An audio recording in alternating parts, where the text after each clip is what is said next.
Inside राजतंत्र में आपका स्वागत है। मैं हूं मोहम्मद कमर खान। इनसाइड राजतंत्र में हम बात करेंगे राजनीति और ब्यूरोक्रेसी के फैसलों की इनसाइड जानकारी की। खुलासा करेंगे कि आखिर इन फैसलों के अंदर के कारण क्या है। हमारे साथ रहेंगे News World political editor Umesh Nigam ji. तो शुरू करते हैं खबरों की इनसाइड स्टोरी का सिलसिला।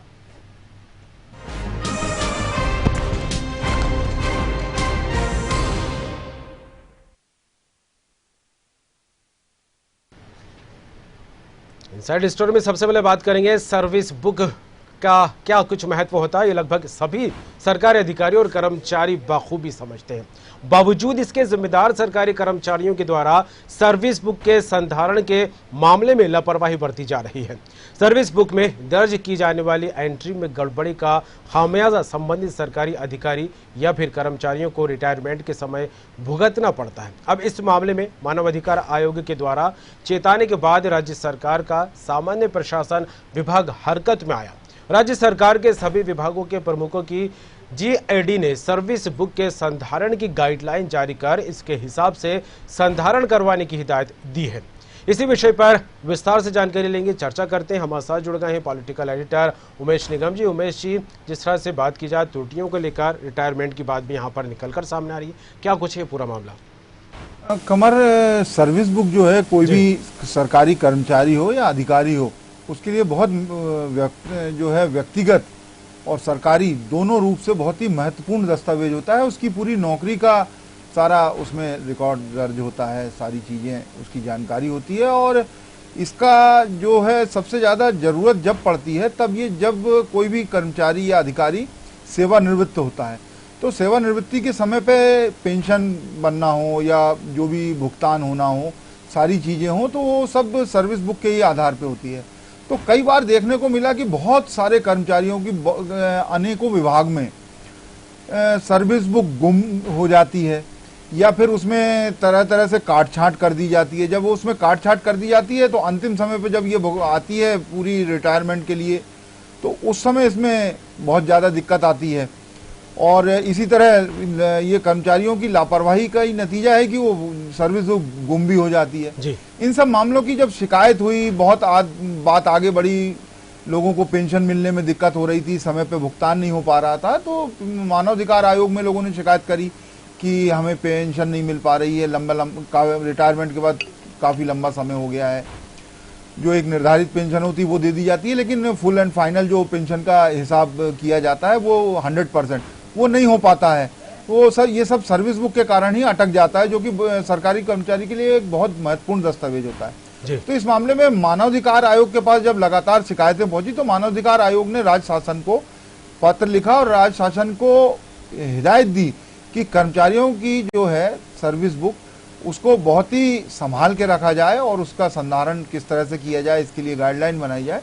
तो इसके बाद फिर सामान्य प्रशासन विभाग जो जीएडी है राज्य सरकार का, उसने एक गाइडलाइन बनाई और गाइडलाइन बना के सभी विभागों को दी कि जो है सर्विस बुक का, ये हाल ही में बनाई गई है गाइडलाइन, और सर्विस बुक का संधारण किस तरह से किया जाए। हर महीने जो है राजपत्रित अधिकारी उसका भौतिक सत्यापन करेगा। जब किसी भी विभाग का जो भी संबंधित अधिकारी है वो भी राजपत्रित अधिकारी जब संधारण करेगा तो सर्विस बुक गुम होने के चांसेस नहीं रहेंगे, क्योंकि हर महीने उसका भौतिक सत्यापन होगा कि सर्विस बुक है नहीं है। उसमें यह भी बात कही जा रही है कि डुप्लीकेट कॉपी भी रखनी होगी। जी हाँ, इसके अलावा जो है डुप्लीकेट कॉपी भी रखना होगी। केवल डुप्लीकेट कॉपी ही नहीं, इसके अलावा इसका जो कंप्यूटर में भी पूरी जो इसको डिजिटल इसका रिकॉर्ड होगा वो भी इसको दर्ज करना होगा, जिससे कि किन्हीं परिस्थितियों में हालांकि गुम ना हो, इसके सारे उपाय किए जा रहे हैं कि सर्विस बुक किसी भी हालत में गुम ना हो। लेकिन किसी परिस्थिति में यदि कोई अपवाद स्वरूप गुम हो जाती है तो जो डुप्लीकेट रहेगी वो पूरी जानकारी मिल जाएगी, उससे ओरिजिनल नई तैयार कर ली जाएगी। इसके अलावा जब डिजिटल रिकॉर्ड में होगी तो उससे भी तैयार कर ली जाएगी। इस तरह पेंशन के समय किसी तरह की कोई कर्मचारी को दिक्कत नहीं आएगी। ये एक बहुत महत्वपूर्ण दस्तावेज होता है और बहुत सारे कर्मचारी, ये मतलब काफी संख्या में बिल्कुल, सर्विस अक्सर बुक के लोगों कारण के साथ ये परेशान शिकायत होते हैं। मिलती है क्योंकि वो अपनी पासबुक बुक जो है एंट्री उसमें समय पर नहीं हो पाती है और उसमें जो रिकॉर्ड होते हैं कहीं ना कहीं डैमेज हो जाती है, लापरवाही कहीं ना कहीं देखने को मिलती है और जिसके चलते जो रिकॉर्ड है रिटायर के समय वो मैच नहीं हो पाता है। हालांकि जिस तरह से मानव अधिकार आयोग के पास शिकायतें गई इस पूरे मामले को लेकर, उसने एक गाइडलाइन बनाई थी, कुछ बिंदुओं का समावेश किया इस गाइडलाइन के तहत। तो ऐसे में शासन, ये सामान्य प्रशासन विभाग की तरफ से देखा जाए कोई रुख देखने को मिला है क्या अभी? जी हाँ, सामान्य प्रशासन विभाग ने ही ये गाइडलाइन बना के, मानवाधिकार आयोग के ने जब निर्देश दिया तो सामान्य प्रशासन विभाग ने पूरी गाइडलाइन बना के और सभी विभागों को दिया कि इसका सख्ती के साथ पालन किया जाए और किस तरह से सेवक पुस्तिका को रखना है। हर महीने उसका भौतिक सत्यापन किया जाए। जब हर महीने भौतिक सत्यापन होगा तो यदि गुम हो गई है या कुछ है, वो चीजें तत्काल सामने आएंगी, तो उसके कारण ढूंढे जाएंगे कि भाई कहाँ गई, किसी को भेजी हो। क्योंकि जब अधिकारी या कर्मचारी प्रतिनियुक्ति पर जाता है तो सर्विस बुक भी उसके साथ वहां भेजी जाती है। तो कई बार होता है कि इधर दूसरे विभागों में चले गए तो वहां भी मिसप्लेस हो जाती है। तो जब हर महीने यदि भौतिक सत्यापन राजपत्रित अधिकारी के द्वारा किया जाएगा तो ऐसी परिस्थिति में गुम होने की संभावना बहुत ही कम हो जाएगी और फिर डिजिटल रिकॉर्ड होगा और उसके बाद डुप्लीकेट भी होगा।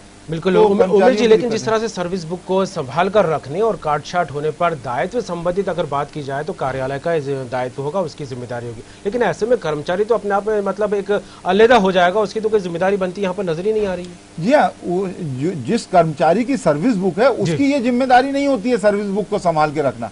ये विभाग के जो जिम्मेदार अधिकारी होती है, जो सेक्शन होता है, उसकी जिम्मेदारी होती है कि ये सर्विस बुक को संभाल के रखे। तो यदि सर्विस बुक होती है तो उस अधिकारी के खिलाफ और जो अमला है उसमें मौजूद विभाग का, उसके खिलाफ भी कार्रवाई की जाएगी कि भाई सर्विस बुक कैसे खो गई। और इसमें सख्त कार्रवाई के निर्देश दिए गए हैं कि इनका इंक्रीमेंट रोका जाए तत्काल यदि सर्विस बुक गुम होती है। और जो आला अफसर हैं उनको निर्देश दिए गए हैं कि किसी भी तरह से सर्विस बुक में काट छाट न की जाए, काफी सोच समझ कर और अंतिम निर्णय लेने के बाद उसमें चीजों की प्रविष्टि की जाए। काफी अच्छी पहल, काफी अच्छा कदम उठाया गया। हालांकि जिस तरह से गाइडलाइन बनाई गई है, अब उम्मीद की जा रही है कि उन कर्मचारियों को परेशानियों का सामना नहीं करना पड़ेगा उमेश जी, जो कि बुक नहीं होने की वजह से पेंशन को लेकर इधर उधर भटकते रहते थे। क्योंकि जब देखा जाए कि रिटायरमेंट के बाद भी एक अलग प्रक्रिया अपनाई जाती है, लेकिन उस प्रक्रिया में अगर दस्तावेज पूरे ना हो तो परेशानियां कई तरह के सामने आती हैं। तो इसी के साथ अब रुख करेंगे अगली खबर का, जो भी तकरीबन इसी तरह की खबर से जुड़ी हुई खबर है। अब बात करेंगे आला अफसरों की लापरवाही वाली एक और प्रशासनिक खबर की। हर स्तर पर तमाम तरह की हिदायत और नसीहत मिलने के बाद भी सरकारी अधिकारी हैं कि सुधरने को तैयार ही नहीं है। कई विभागों के आला अफसरों ने सालों से अपने अधीनस्थ अमले के गोपनीय प्रतिवेदन सीआर ही नहीं लिखी गई। ऐसा ही एक मामला प्रकाश में आया है जिसमें प्राचार्यों और व्याख्याताओं की पिछले 10 साल से सीआर की जिम्मेदार अफसरों ने जिम्मेदार जो है अफसरों ने नहीं लिखी और ऐसे में सीआर नहीं होने के चलते अब प्रमोशन मिलने में कई दिक्कतें आ रही हैं। इसी विषय पर विस्तार से बात करते हैं, जानकारी लेते हैं। हमारे साथ जुड़े हुए पॉलिटिकल एडिटर उमेश निगम जी। उमेश जी, क्या कहें, सीआर को लेकर भी काफ़ी पेचीदगी अक्सर देखने को मिलती है, खास करके इनकी परेशानियां तब सामने आती हैं जब प्रमोशन को लेकर बात नजर आती है और जब ये सीआर मेंटेन नहीं हो पाती तो कहीं ना कहीं कई दिक्कतें अधिकारियों कर्मचारियों के सामने आती दिखाई देती हैं। जी हाँ कमर, बिल्कुल सही कहा आपने कि ये जो कर्मचारी और अधिकारी होते हैं इनके जब प्रमोशन होता है तब ये सीआर की खासी ज़रूरत पड़ती है और उस वक्त सीआर नहीं होने के कारण कई लोगों का प्रमोशन भी अटक जाता है। और जो कोई भी कर्मचारी या अधिकारी है जो वो लंबे समय से प्रमोशन की बाट जो होता है इंतजार करता है और जब मौका आता है तो वो मौका सीआर के कारण कई बार कई लोगों का निकल जाता है। और इसमें कमर एक बात दर्शकों को बताना चाहेंगे कि इसमें निचले अमले की गलती नहीं होती है। इसमें सीआर के मामले में पूरी तरह से जो बड़े अफसर होते हैं, जो आला अफसर होते हैं, उनकी गलती होती है क्योंकि सीआर लिखने की पूरी तरह जिम्मेदारी आला अफसरों की होती है। और कमर एक बात और है कि इसमें हर साल की 31 मार्च तक सीआर लिखने का प्रावधान है कि अनिवार्य रूप से जो भी अधिकारी प्रभारी है और उसके अधीनस्थ अमला काम कर रहा है तो वो जिम्मेदार अधिकारी अपने अधीनस्थ अमले की सीआर हर हाल में 31 मार्च तक वो लिख दे। लेकिन कुछ विभागों में तो हालत ये है कि 10-10 साल से सीआर नहीं लिखी गई है। अब हालत ये है कि बहुत सारे जो आला अफसर हैं वो तबादला होकर दूसरे विभागों में जा चुके हैं, अन्य विभागों में। तो अब जिन कर्मचारियों को, अधिकारियों को अपनी सीआर लिखवाना है, वो अब खुद चक्कर काट रहे हैं अलग अलग जगह अधिकारियों के पास सीआर लिखवाने के लिए, जबकि ये जिम्मेदारी आला अफसरों की है। समय पे उन्हें ये सीआर लिख देनी चाहिए। अब पदोन्नति का जब समय आता है तो वो लोग परेशान हो रहे हैं। ऐसा ही मामला जो है आदिवासी विकास विभाग जो है, वहां पर लगभग जो है 3 दर्जन से अधिक प्राचार्य और व्याख्याता हैं, वो इस वक्त सीआर नहीं होने के कारण परेशान हैं। इन सब की पिछले 10 साल की जो सीआर है कमल, वो लिखी ही नहीं गई। जो वहां पदस्थ रहे अधिकारी, लिखी नहीं गई। ऐसे ही कई मामले और भी अन्य विभागों में हैं जहां प्रमोशन के लिए बहुत परेशान है अधिकारी, अधीनस्थ अमला, सीआर नहीं होने के कारण। तो ये आला अफसरों की लापरवाही का खामियाजा नीचे के अमला को पद उन्नति ही नहीं, हालांकि जिस तरह आपने भी जिक्र किया कि कई अधिकारी कर्मचारी ऐसे हैं जिनका ट्रांसफर हो गया और अब सीआर की जब जरूरत पड़ रही तो कई दिक्कत आ रही है क्योंकि इनको मेंटेन ही नहीं किया गया और समयान देने के समय भी सीआर की जरूरत पड़ती है। तो ऐसे में उन लोगों को भी काफी परेशानी होती रहेंगी जिनकी अब जरूरत महसूस होने लगी है, कि चाहे वो ट्रांसफर का मामला हो या फिर पदोन्नति को लेकर बात की जाए तो। जी हाँ, बिल्कुल, उन सबको दिक्कत हो रही है जिनके पदोन्नति का समय आ रहा है या समय मान दिया जाना है, तो एक निश्चित सेवा के बाद समय मान दिया जाता है। तो अब ऐसे सभी लोगों को खासी परेशानी का सामना करना पड़ रहा है। तो इसके लिए भी जो है विभाग को, सामान्य प्रशासन विभाग ने लिखा है कि समय पे सीआर लिखे, लेकिन आला अफसर इस मामले में अक्सर लापरवाही करते हैं और बहुत सारे विभागों में बहुत सारे जो निचले अमले की सीआर लंबे समय से पेंडिंग है। जी बिल्कुल उमेश जी, एक सवाल इन परिस्थितियों में एक भी ये भी निकल कर सामने आ रहा है कि अलग अगर देखा जाए तो कुछ अधिकारियों का प्रमोशन हो गए, लेकिन सीआर प्रेजेंट नहीं होने की वजह से प्रमोशन पे कितना फर्क पड़ता है? तो सीआर नहीं होने के कारण कमर उनका प्रमोशन रुक जाता है। जब तक वो सीआर पूरी नहीं आ जाएगी तब तक प्रमोशन नहीं होता है और वो लिफाफा बंद हो जाता है जी। और जब यदि सीआर, कोई भी सीआर अधूरी है, जो भी निर्धारित मापदंड है कि इतने साल की सीआर चाहिए जी, और सीआर में यह भी देखा जाता है कि सीआर अच्छी लिखी गई है या नहीं है, उसकी एक अलग अलग श्रेणियां होती हैं, तो किस श्रेणी की वो है, वो प्रमोशन में उसका भी असर पड़ता है। लेकिन यदि सीआर लिखी ही नहीं गई है तो उसमें तो बहुत ज्यादा दिक्कत खड़ी हो जाती है। तो उसमें एक पूरे साल का गैप हो जाता है, तो अपने जो साथियों के साथ पिछड़ जाते हैं जो कई कर्मचारी, मिसमैच होता है जब रिकॉर्ड, तो कहीं ना कहीं दिक्कतें सामने आने लगती हैं। चलिए बिल्कुल उमेश जी, और जिस तरह से बात की जाए काफ़ी महत्वपूर्ण खबरों को लेकर चर्चा की गई, सीआर को लेकर बात की गई और जिस तरह से बुक की एंट्री को लेकर बात से निकलकर सामने आई, कुछ और खबरों को लेकर चर्चा आगे बढ़ाएंगे, लेकिन फिलहाल यहाँ वक्त एक छोटे से ब्रेक का बने रहिए, कहीं में जाएगा।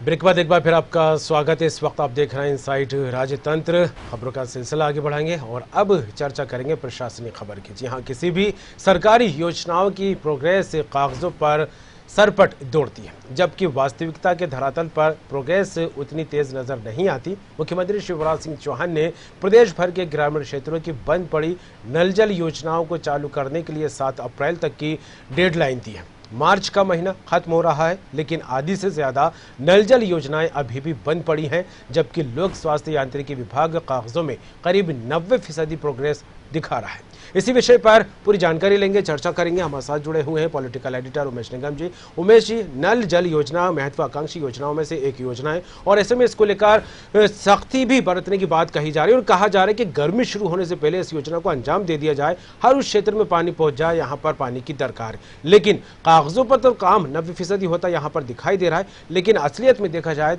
ये योजना उस हिसाब से अमली जामा पहनती दिखाई नहीं दे रही जिस हिसाब से इसको लेकर दम भरा जा रहा है।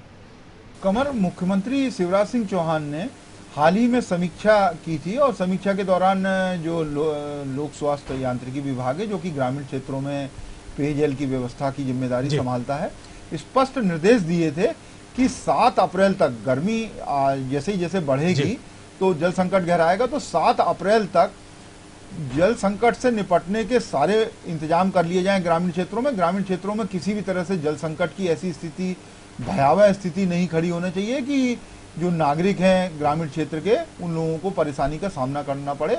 इसके लिए जो हैंडपंप है वहाँ पे खास तौर से हैंडपंप और नल जल योजनाओं के माध्यम से जल प्रदाय किया जाता है। तो जो भी बंद पड़े हैंडपंप हैं उनको चालू कर लिया जाए। उसके अलावा जो है नल जल योजनाएं जितनी बंद पड़ी हैं उनको चालू कर लिया जाए, और जो नई इंतजाम किए जाने हैं योजनाओं के जो चल रही हैं, क्रियान्वयन चल रहा है जिनका, उसके तहत यदि जल प्रदाय किया जा सकता हो तो उसमें भी देखा जाए।